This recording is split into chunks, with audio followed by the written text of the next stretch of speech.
Hi everyone. ఇప్పుడు time అయింది, ఆఫీస్కి వెళ్తున్నాను. అండ్ నేను ఆల్రెడీ ఒక బాక్స్ వచ్చింది, దాని ఫిషెస్ ఎలా ఉన్నాయో చూపిస్తాను అని చెప్పాను కదా. ఒక్కసారి మీరు ఫిషెస్ వాళ్ళు చూడండి ఎంత క్యూట్గా ఉన్నాయో. ప్రజెంట్ అంత స్ట్రెస్ ఫీల్ అవ్వట్లేదు. నేను మార్నింగే వీటికి ఫిష్ ఫుడ్ ఇచ్చాను. సో నెక్స్ట్ మన గోల్డ్ దగ్గరికి వెళ్దాం, అవి ఎలా ఉన్నాయో.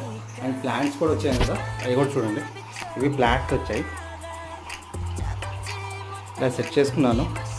నేను ఎప్పుడైతే ప్లాంట్ ఎక్వేరియం చేస్తానో అప్పుడు ఏమి యూజ్ చేసుకుంటాను. ప్రజెంట్ అయితే పెట్టుకొని స్ప్రే చేసుకుంటాను ఖచ్చితంగా. సో ఇవి గోల్డీస్ నవరెండాస్. వీటి ఇప్పుడు మార్నింగ్ ఫుడ్ ఇచ్చాను, క్యారెట్స్ ఇచ్చాను, కనిపిస్తుంది కదా, కొంచెం తిన్నాయి, మిగతా తింటాయి. ఇంతే వస్తున్నారు ఈరోజు వరకు. బాబాయ్.